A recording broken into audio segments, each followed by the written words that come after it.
Welcome to this new video. Recently Maharashtra state exam के जो set exam होती है उसके फॉर्म स्टार्ट हुए। अगर आप इंटरेस्टेड हो महाराष्ट्र स्टेट एग्ज़ाम देने में तो अप्लाई कर सकते हो। तो स्टार्ट हो ऑलरेडी इनके फॉर्म आ चुके हैं जो कि 17 मई से स्टार्ट हो चुके हैं और लास्ट डेट है 10 जून तक। ओके, 10 जून तक आप अप्लाई कर सकते हो। और यहाँ पे उन्होंने एग्ज़ाम फ़ी भी दी है। ओपन के लिए ऑलमोस्ट 800 है और कैटेगरी के लिए 650 है। ओके, और एक इम्पॉर्टेंट बात है जो यहाँ पे लिखी है कि अगर आप पास ऑलरेडी सेट कैंडिडेट, आप ऑलरेडी सेट एग्जाम क्लियर हो तो आप फिर से अप्लाई नहीं कर सकते। यहाँ पे लिखा है if of candidate is already SET qualified in particular subject he और she can not be appear for SET in the same subject. Means आप केमिस्ट्री में आपने ऑलरेडी क्लियर किया है तो आप फिर से केमिस्ट्री में अप्लाई नहीं कर सकते। तो आप एक ही बार यहाँ पे अप्लाई कर सकते हो। अगर क्लियर हो तो आप बार बार अप्लाई नहीं कर सकते। ओके, तो जो एग्ज़ाम का डेट है वो 26 सितंबर को रखा गया है। ओके, तो एक ये था नोटिफिकेशन के बारे में। उसके साथ उनका प्रोस्पेक्टस भी रिलीज़ हो चुका है जहाँ पे उन्होंने प्रोसीजर दी है। अगर डेट्स देखें तो 17 तारीख से फॉर्म स्टार्ट हो चुके हैं, 10 तारीख तक आपको भरने हैं। और जो टेंटेटिव डेट है ऑफलाइन मोड से है, यहाँ पे लिखा है date of exam by offline mode 26 सितंबर। ओके, मीन्स ऑलमोस्ट अभी 4 मंथ है। अगर आप अभी से प्रिपेयर करना स्टार्ट कर सकते हो, it is well and good. आपके पास 4 मंथ है। अगर आप बाद में भी करोगे तो भी इनफ है कि 3 और 3.5 मंथ आपके पास मिलेंगे। ओके, तो अगर आप अभी से स्टार्ट कर सकते हो you can qualify this exam with ease. यहाँ पे पूरा प्रोस्पेक्टस में दिया है कि कैसे अप्लाई करना है। तो यू कैन गो थ्रू किसको एग्जामिशन है, क्या पूरा एडमिट कार्ड, पूरा प्रोसीजर यहाँ पे प्रोस्पेक्टस में दिया है। और इन्होंने हाईलाइट किया कि कभी एग्ज़ाम होगी। ओके, तो आप ये डॉक्यूमेंट के गो थ्रू करिए, सब लिखा है कैसे भरना है, क्या भरना है, कैसे फ़ीस देनी है, फ़ोटो अपलोड कैसे करना है, सिग्नेचर कैसे अपलोड करना है, यहाँ पे सब लिखा है। रिजर्वेशन पॉलिसी ये सब है। यहाँ पे सेंटर्स दिए हैं, टॉपिक्स दिए और सेंटर्स भी है, कितने सेंटर्स में होगी एग्ज़ाम। ओके, यहाँ पे एग्ज़ाम फ़ी ऑलरेडी उन्होंने फिर से दिया है। देन यहाँ पे जो पैटर्न है वो ध्यान रखिए, दिस इज़ जो 2018 तक था वो 350 का पैटर्न था, अभी 300 का पैटर्न है। तो फर्स्ट पेपर है आपका जनरल एप्टीट्यूड वाला पार्ट होगा जो 100 मार्क्स का होगा, और जो सेकंड पेपर है केमिस्ट्री का होगा 200 मार्क का। सो टोटल 300 मार्क की एग्ज़ाम है। आप देख सकते हो वो एग्ज़ाम। फर्स्ट क्या होता था, पहले पार्ट है general aptitude, then part B से केमिस्ट्री और पार्ट 3 भी केमिस्ट्री था। तो टोटल 350, 100 प्लस 150 था। अभी पैटर्न चेंज हुआ है 2019 के बाद। तो पार्ट है आपका 100 मार्क्स का होता है और पार्ट 2 आपका केमिस्ट्री से 200 मार्क्स का। और ऑन एन एवरेज इसकी जो कट ऑफ होती है, ऑन एन एवरेज अगर मैक्सिमम जाए तो 60% इसकी जनरली कट ऑफ होती है। वो भी मैं जनरली अभी जब सिलेबस में डिस्कस करूँगा तभी हम इसमें थोड़ा डिटेल में डिस्कस करेंगे कट ऑफ क्या होती है और क्या क्वालिफिकेशन है। यहाँ पे लिखा है कि 40% क्राइटेरिया पासिंग होता है। बस ध्यान रखिए, इसमें कभी कन्फ्यूजन होता है कैंडिडेट जब अप्लाई करते हैं तो this is a passing criteria not a cut off. Okay, तो कट ऑफ एक अलग बात होती है और आपका पासिंग क्राइटेरिया अलग होगा। ओके, इसका मैं थोड़ा डिटेल में भी थोड़ी देर में डिस्कस करूँगा जब सिलेबस के साथ रेफरेंस बुक भी डिस्कस करूँगा। ओके, अभी हम क्या देखते हैं, अभी हम थोड़ा सिलेबस के बारे में देखते हैं और कौन से रेफरेंस बुक पढ़नी चाहिए, इसके लिए कैसे प्रिपेयर करना है वो भी हम देखते हैं। Okay, now we let's see the syllabus topic. Okay, so अभी हम सिलेबस के बारे में डिस्कस करते हैं। फर्स्ट एक्चुअली क्या है, सिलेबस आपका चेंज नहीं हुआ है सेट एग्जाम का। ओके, पेपर 2 पेपर 3 पहले का था, वो अभी कंबाइन होकर पेपर 2 में कन्वर्ट हो चुका है। तो आपको सिलेबस थोड़ा लेंदी लगेगा, लेकिन सिलेबस में कुछ चेंज नहीं है। जो स्टार्टिंग के 350 के पैटर्न में पेपर था, पेपर का सिलेबस था, वही आपका इस साल 300 के पैटर्न में भी सेम सिलेबस है।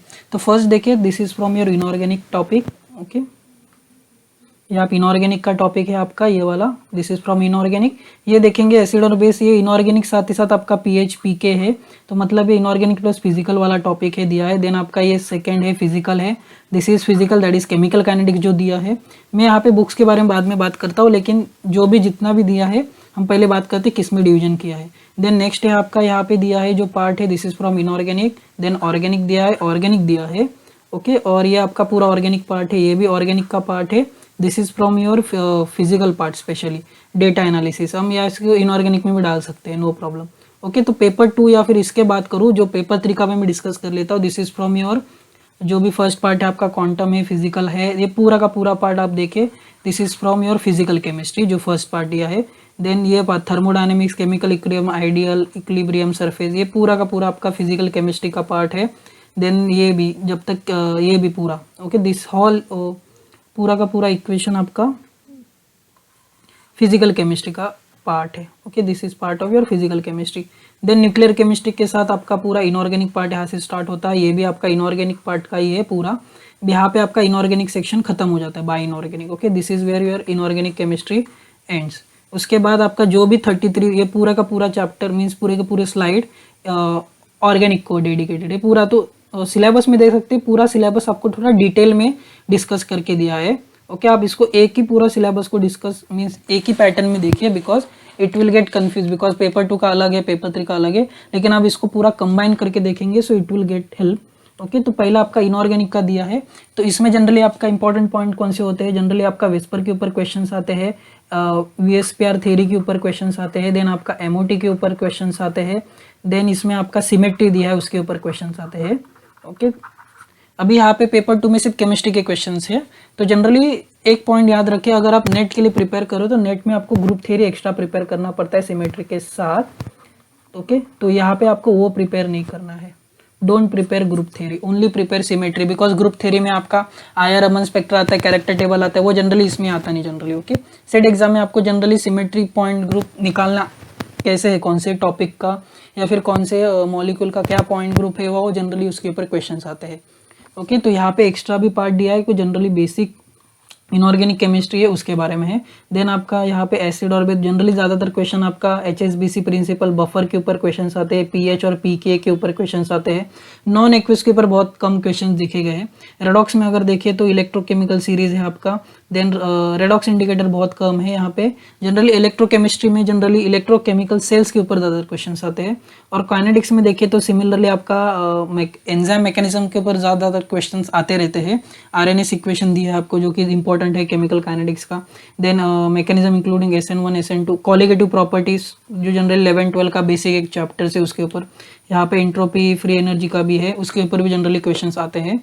देन नेक्स्ट है आपका इनऑर्गेनिक वाला सेक्शन है, उसमें आपको कोऑर्डिनेशन इंपॉर्टेंट है इस पार्ट में। ओके ये एक्चुअली डी ब्लॉक केमिस्ट्री, लेकिन उन्होंने यहाँ पे देखें तो ये पूरा कोऑर्डिनेशन का पार्ट है जो कि ऑब्वियसली मेजर पार्ट होता है इनऑर्गेनिक का, इनऑर्गेनिक और ऑर्गेनोमेटेलिक। तो आपको ध्यान रखिए यहाँ पे आपको OMC करना है, ऑर्गेनोमेटेलिक जितना सिलेबस में दिया उतना ही करिए। मीन्स आपको जनरली क्या दिया जाता है जिसके ऊपर ज़्यादा क्वेश्चन आते हैं, 18 electron rule, metal carbonyl questions, okay उसके ऊपर क्वेश्चंस आते हैं, और कैटालिसिस के ऊपर क्वेश्चंस आते हैं जनरली। ओके कैटालिसिस के ऊपर ज़्यादा क्वेश्चंस आते हैं और क्लस्टर के ऊपर क्वेश्चंस आते हैं, दैट मच। ओके अगर आप इसको कंपेयर करेंगे नेट की सिलेबस के हिसाब से तो जो ऑर्गेनोमेटेलिक का जो रेंज है क्वेश्चंस की स्पेशली नेट और गेट में वो वाइड वैरायटी, लेकिन यहाँ पे देखिए मैं एक बात बताता हूँ, जब मैं स्ट्रेटेजी डिस्कस करूँगा वो अभी थोड़ा बता देता हूँ। Stick to the syllabus, SET के लिए जब आप प्रिपेयर करते हो तो जितना भी आपको सिलेबस में दे उतना ही पढ़े, उसके बाहर मत जाइए। इसका भी रीज़न मैं थोड़ी देर में बाद बताऊंगा कि क्यों सिलेबस के बाहर मत जाना, बिकॉज आपको सिलेबस बहुत ही एक्सप्लेन किया, बहुत ही डिटेल फॉर्म में एक्सप्लेन करके दिया है। देन आपका जनरली इसमें से एक क्वेश्चन आता है हमेशा, आपका आईयूपैक से आता है, आईयूपैक नोमेनक्लेचर। देन आपका स्टीरियो से ऑब्वियसली एक क्वेश्चन आता है RS कॉन्फ़िगरेशन, RS कॉन्फ़िगरेशन से एक क्वेश्चन होता है। देन आपका ये कॉन्फॉर्मेशन एनालिसिस से फिशर, कभी फिशर से आता है, कभी न्यूमैन, कभी सॉ। तो ये सब टॉपिक्स आपको हर टॉपिक से एक क्वेश्चंस मिलेंगे। ओके इसमें ऐसा नहीं कि कौन सा टॉपिक छोड़ सकते। रेडियो केमिस्ट्री जनरली आता है, तो ब्लॉक केमिस्ट्री में मैं बोलूँगा नहीं कि स्पेशली इसमें से भी एक क्वेश्चन आता है, एक्सट्रैक्शन और प्यूरिफिकेशन। ओके तो नेक्स्ट स्लाइड में आपका जनरली ये ऑर्गेनिक का सबसे मीन्स थोड़ा लेंदी वाला टॉपिक दिया है। इन्होंने पूरे कौन से रिएक्शंस इंपॉर्टेंट ऑलरेडी उन्होंने लिख के दिए। ऐसा नहीं नेट और गेट में क्या होता है कुछ जनरल रिएक्शन इंक्लूड नहीं करते सिलेबस में, बिकॉज एक ओवरव्यू दिया जाता है सिलेबस का। लेकिन यहाँ पे मेरी वही राय है कि आप स्टिक टू द सिलेबस, आप जितना सिलेबस में दिया उतना ही करिए, ज़्यादा इधर उधर जाएंगे तो बहुत ज़्यादा आपको प्रॉब्लम हो जाएगी। स्पेशली अगर यहाँ पे ऑर्गेनिक में देखेंगे तो ऑर्गेनिक में आपका NMR है, स्पेशली NMR का आता है। ऑर्गेनिक के जनरली क्वेश्चंस आपके NMR और IR के बेस पे होते ज़्यादातर क्वेश्चंस। ओके मास के ऊपर बहुत कम क्वेश्चंस होते हैं, आते हैं, लेकिन बहुत ज़्यादातर आपका जो जनरली NMR और IR के ऊपर होता है। एक क्वेश्चन तो हर बार आपका एरर्स के ऊपर मिलेगा ही। ओके टाइप्स ऑफ एरर की एक्यूरेसी प्रिसीजन के ऊपर एक क्वेश्चन आता है हर बार।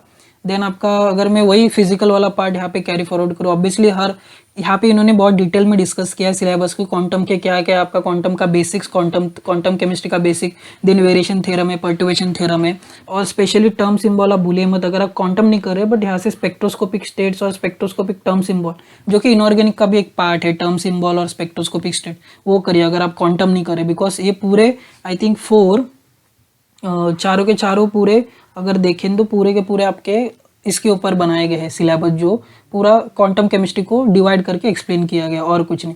लेकिन इसमें एक बात है, जो रमन स्पेक्ट्रोस्कोपी या फिर जो नेट में स्पेशली ग्रुप थ्योरी के क्वेश्चन आते हैं वो कम है। आपको स्पेक्ट्रोस्कोपी के रिलेटेड क्वेश्चन मिल सकते हैं, लेकिन ग्रुप थ्योरी और स्पेक्ट्रोस्कोपी का रिलेशन यहाँ पे आपको कम मिलेंगे। ओके, सिलेक्शन रूल इंपॉर्टेंट है, इसके लिए मैं बोल रहा हूँ आप पहले सिलेबस को ढंग से पढ़िए, उस हिसाब से आप करिए, ना कि डायरेक्टली आप पूरा नेट का और गेट का सिलेबस पकड़ के डायरेक्टली आप इसको करेंगे। ओके, बिकॉज बहुत सारा आपको यहाँ पे कट डाउन करना पड़ेगा।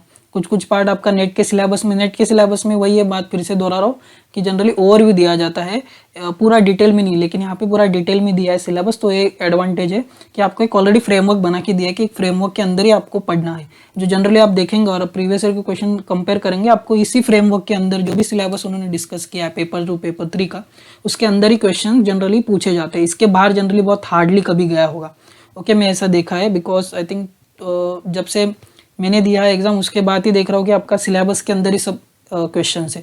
मैंने इतना एनालिसिस नहीं किया है जितना मैंने नेट का एनालिसिस किया है। ओके, बट जितना भी देखा है कि सिलेबस के अंदर ही क्वेश्चंस आते हैं, ऐसा नहीं कि कुछ एक्सेप्शन बहुत क्वेश्चंस आते हैं। अगर आप पढ़ोगे तो सिलेबस के अंदर से जनरली ज़्यादातर क्वेश्चंस आते हैं। Then you have thermodynamic, chemical equilibrium, जो नेट के लिए इंपॉर्टेंट है। मैं बोलूँगा जो नेट पे जनरली ज़्यादातर क्वेश्चंस आते हैं, मीन्स थर्मोडायनेमिक्स में कौन सा टॉपिक पे ज़्यादातर क्वेश्चंस आते हैं, या फिर यहाँ पे जो इंक्लूड किए वही ज़्यादातर करिए। सीपी उन्होंने इंक्लूड किया है, फर्स्ट लॉ थर्मोडायनेमिक्स दिया है, then relation between CP and CV, जो इंपॉर्टेंट उन्होंने ऑलरेडी मेंशन किया उसके ऊपर आप ज़्यादा फोकस करिए तो अच्छा होगा। अन्य सर्टेन थर्मोडायनेमिक दिया तो आप स्टैटिस्टिकल भी थर्मोडायनेमिक पढ़ना start, that will become a childish.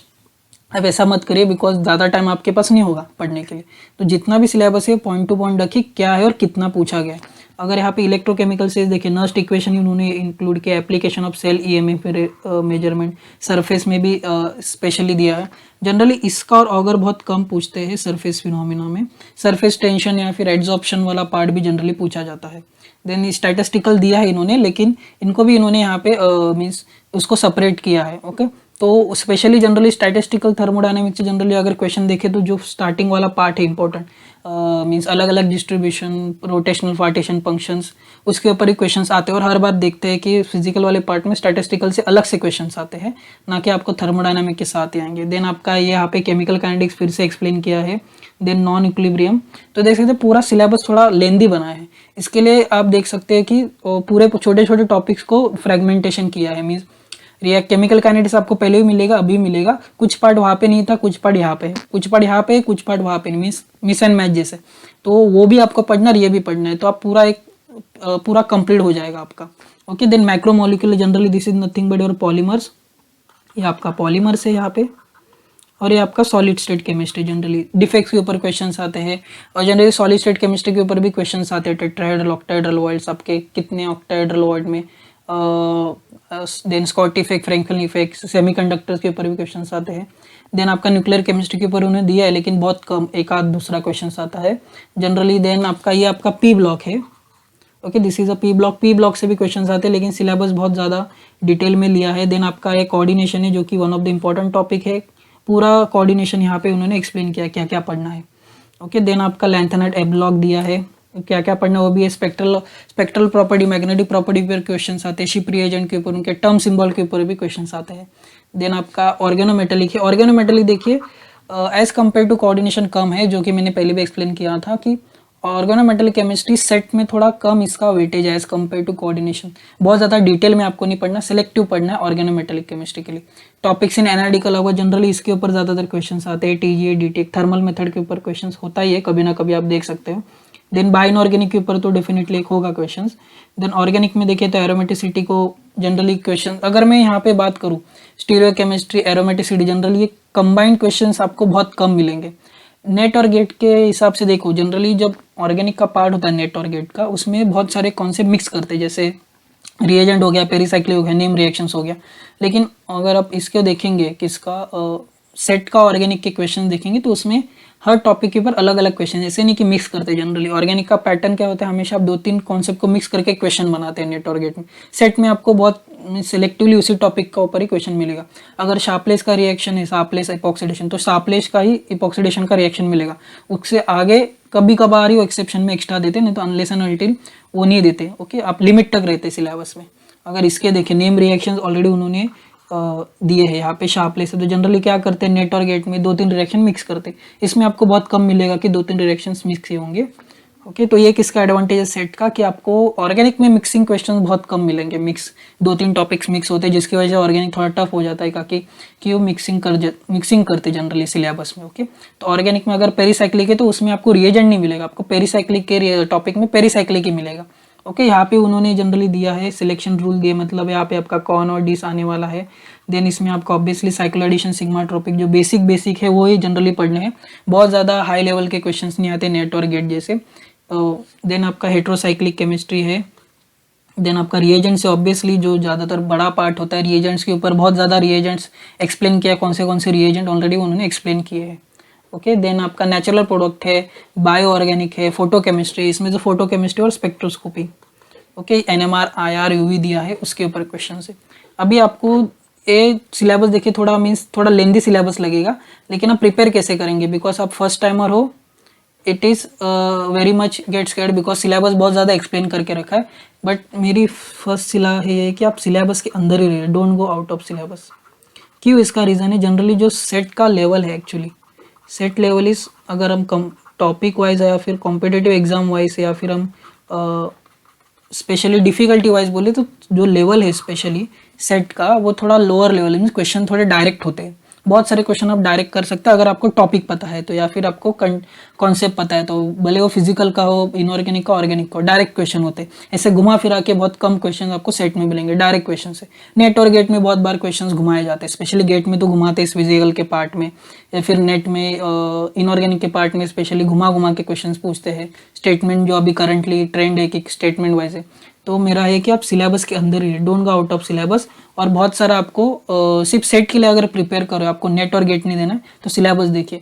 अगर आप नेट के लिए और गेट के लिए प्रिपेयर कर रहे हो, आपको अलग से सेट जरूर प्रिपेयर करने की ज़रूरत नहीं। क्यों, नेट और गेट में आपको सब कुछ पढ़ना पड़ता है ऑलमोस्ट, फिजिकल, ऑर्गेनिक, इनऑर्गेनिक में डीप में पढ़ना पड़ता है, तो उसमें आपका सेट का सिलेबस हो जाएगा। जब मैंने एग्जाम दिया था तो मैं एक्चुअली इसके लिए प्रिपेयर कर रहा था, I was preparing for this. तो ऑलरेडी बहुत सारे कॉन्सेप्ट मेरे जो सेट के सिलेबस में इसमें कवर हो जाते।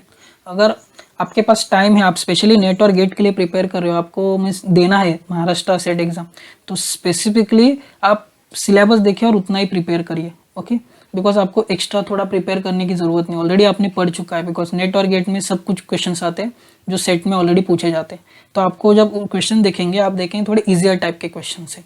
ओके, देन नेक्स्ट बात है कि कैसे प्रिपेयर करें, स्ट्रैटेजी क्या रखें। ओके, स्ट्रैटेजी क्या रखें, अगर आपको कुछ भी नहीं आता तो आपको स्टार्ट करना पड़ेगा अभी स्पेशली। ओके, मीन्स अगर आपके पास 4 मंथ है, आप ये अभी वीडियो आ रहा है मई में, अगर आप ये वीडियो देख के कर रहे हो तो आप बहुत लेट हो चुके, आपको पहले ही स्टार्ट करना। जैसे आपका एप्लीकेशंस आते हैं तभी से आपको स्टार्ट करना पड़ता है एग्जाम के लिए। सिंस से 26 सितंबर को एग्जाम है, आपके पास 4 मंथ है, which is well and enough. Since syllabus आपको बहुत सारा कवर करना पड़ेगा। अगर आपके बेसिक में, आपको बेसिक के ऊपर सिंस ऑर्गेनिक या फिजिकल या इनऑर्गेनिक में आपके बेसिक्स के भी क्वेश्चन आते हैं, मीन्स 11-12 के भी आपके कुछ क्वेश्चन मिलेंगे जो JEE लेवल या फिर BSc लेवल के भी क्वेश्चन है, ऐसा नहीं कि MSc लेवल के क्वेश्चन होते हैं। ओके, बस इतना ही है कि जो लेवल क्वेश्चन का जो डिफिकल्टी लेवल है सेट में वो थोड़ा कम होता है। ओके, नेट और गेट का मीन्स इस तरह से बहुत घुमाए नहीं जाते, बहुत टफ क्वेश्चंस नहीं होते, डायरेक्ट क्वेश्चंस होते हैं। ओके, तो मेरी फर्स्ट राय है कि अगर आप नेट और गेट के लिए प्रिपेयर कर रहे हो तो आपको अलग से ज़्यादा सेट के लिए बनने की ज़्यादा ज़रूरत नहीं, बस सिलेबस देखिए क्या है। और पार्ट ए के बारे में बताऊंगा स्पेशली, बिकॉज पार्ट ए भी इंपॉर्टेंट है उस केस में, बिकॉज इट कैरीज 100 मार्क्स और उसमें भी पासिंग क्राइटेरिया अलग होता है। अगर आप सिर्फ सेट के लिए प्रिपेयर करें, मीन्स आपको नेट और गेट में कुछ इंटरेस्टेड नहीं है, तो पहला पॉइंट याद रखें, सिलेबस के अंदर ही रहिए।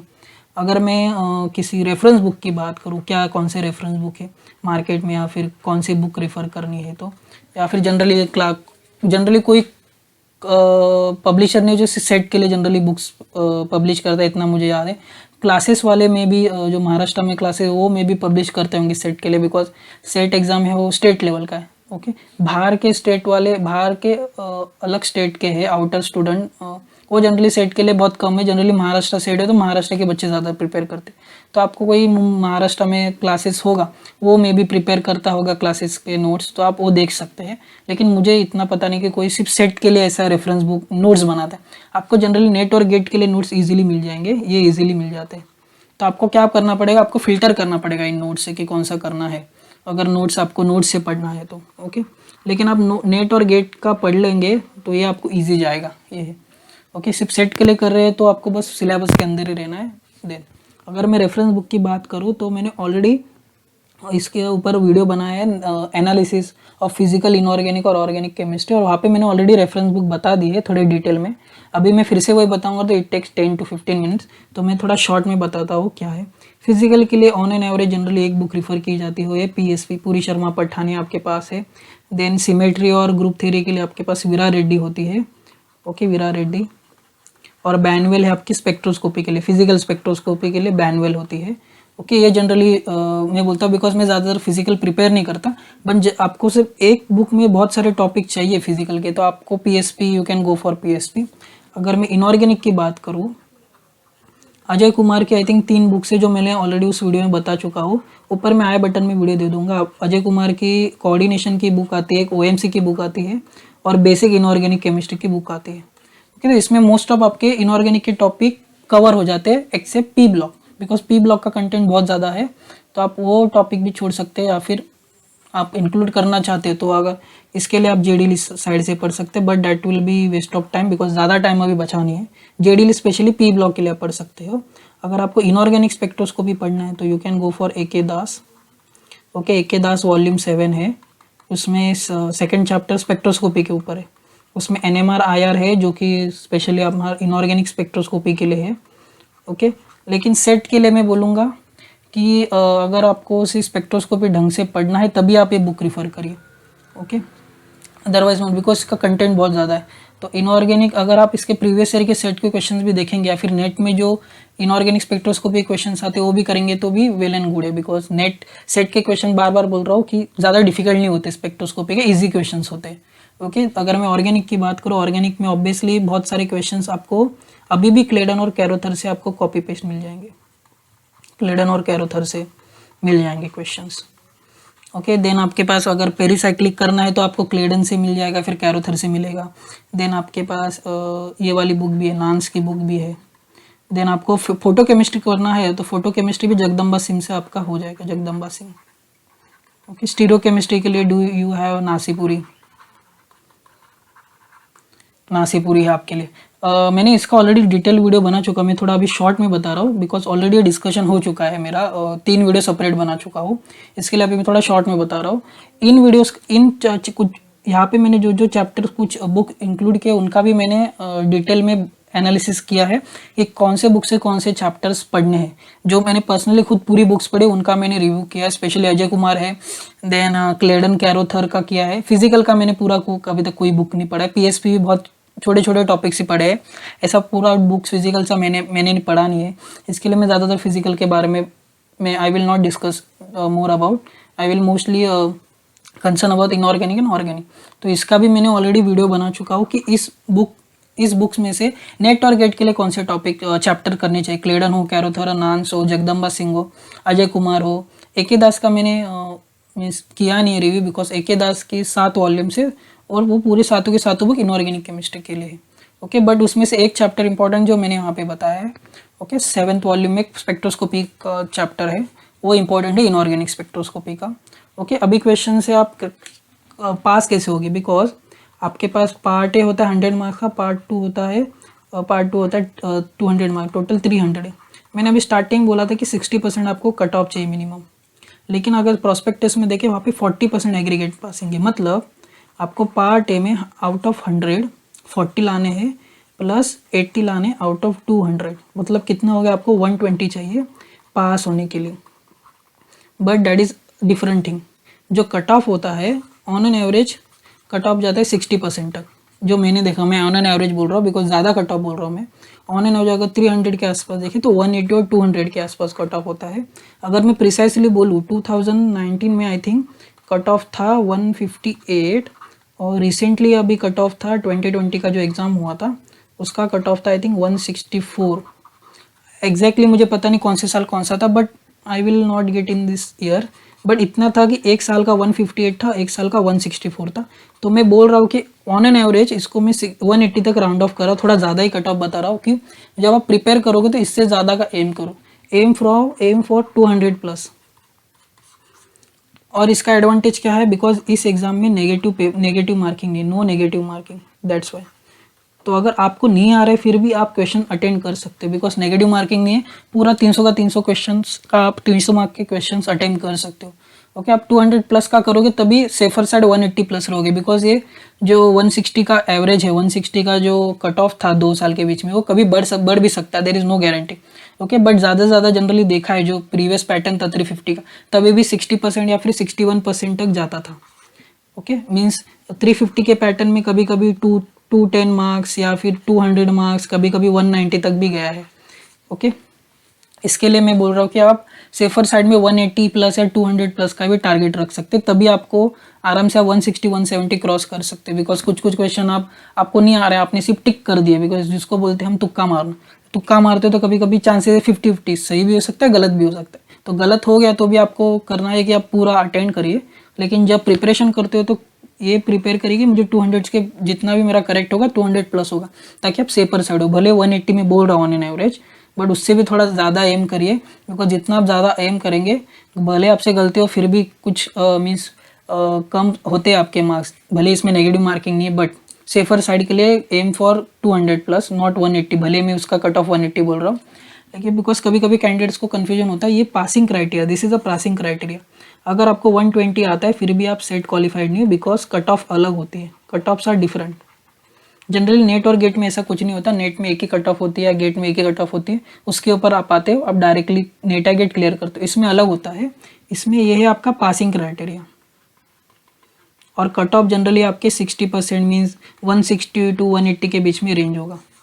ओके, भले आपका यहाँ पे 165 भी हो, मीन्स आप कट ऑफ में हो, लेकिन आपका पार्ट ए में अगर कुछ कम है लेकिन आपका केमिस्ट्री स्ट्रांग है और आपने यहाँ पे 165 लाया है कुछ ना कुछ करके, मीन्स अगर आपको अच्छा है आपका केमिस्ट्री, आप यहाँ पे 140 ला रहे हो, ओके 140 प्लस आई थिंक यहाँ पे 25 ला रहे हो पार्ट में, फिर भी आप सेट क्वालिफाइड नहीं करते क्योंकि ये क्राइटेरिया आपको फिल नहीं हो रहा है।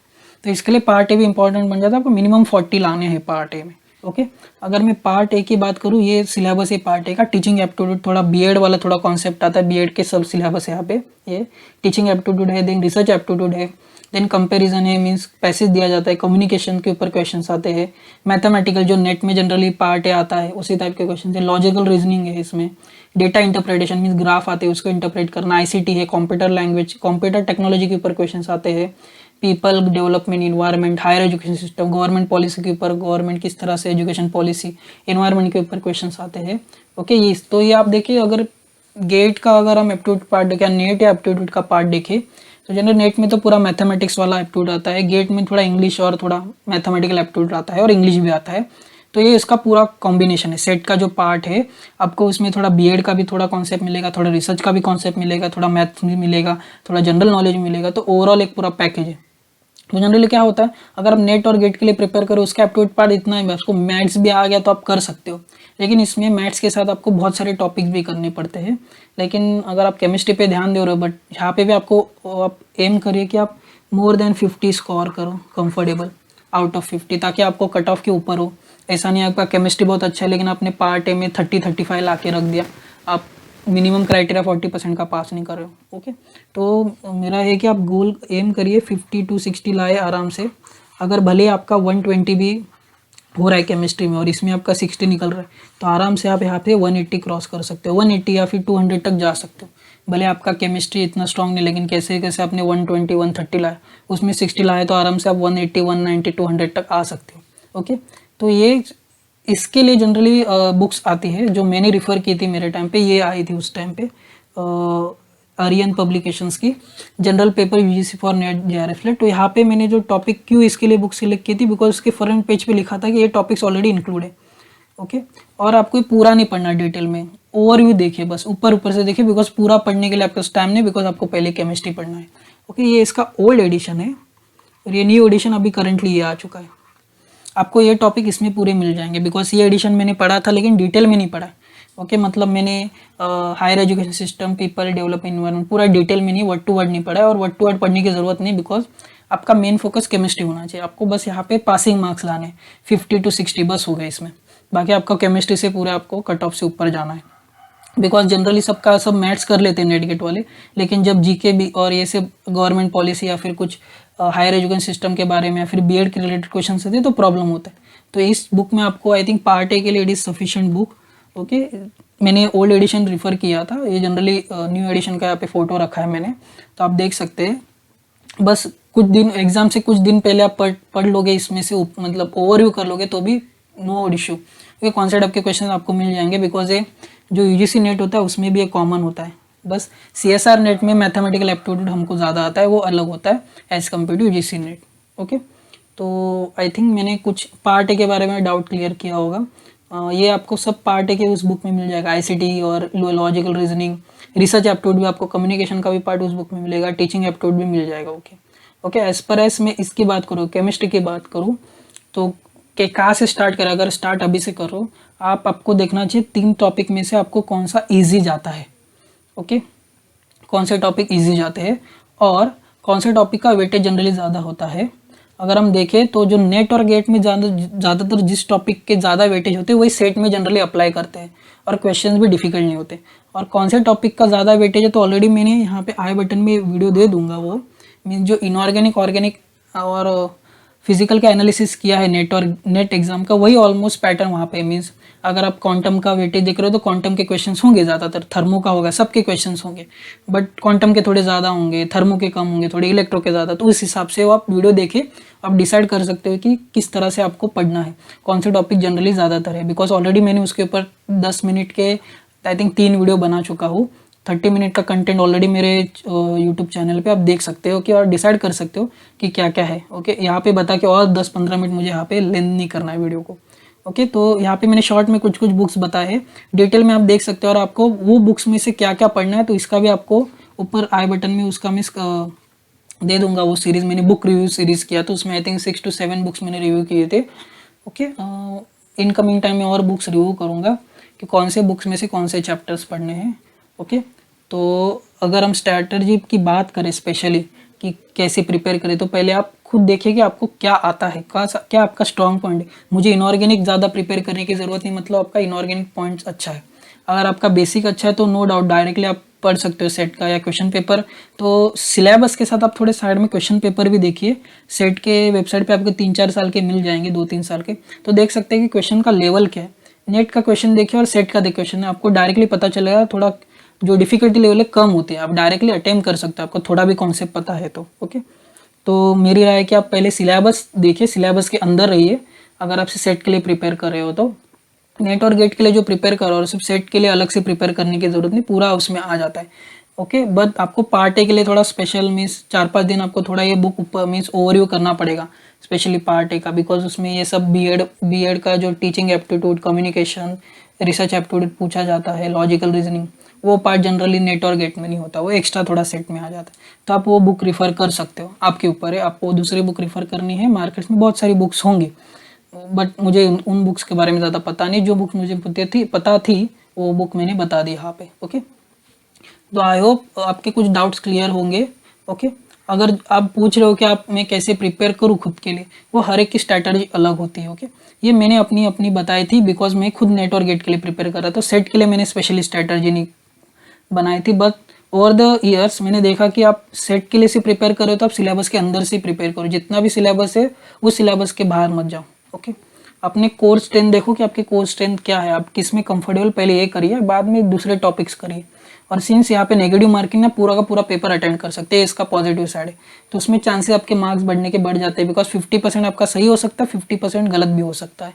तो देर आर चांसेस कि आपके कुछ तुक्का मारे मीन्स आपने किया होगा, तुक्का मारा होगा, वो भी कभी कभी सही होता है, जिसकी वजह से आपका मार्क्स कभी कभी बढ़ जाएंगे, आपको 5-10 मार्क्स ज़्यादा मिल जाएंगे, और वो 5-10 मार्क्स की वजह से आपका मे बी कट ऑफ के ऊपर चला जाए, आप पास हो जाओ, ये भी हो सकता है। तो आप छोड़िए मत पूरे पेपर को, पूरा 300 to 300 मार्क्स का अटेम्प्ट करिए। पार्ट ए भी पूरा 100 मार्क्स का करिए, पार्ट बी भी केमिस्ट्री का पूरा 100 मार्क्स का करिए, तो ये इसका एडवांटेज है। ओके, तो इस वीडियो के लिए इतना ही। आई होप आपको ये वीडियो पसंद आया होगा। मिलते हैं नेक्स्ट वीडियो में। Thank you.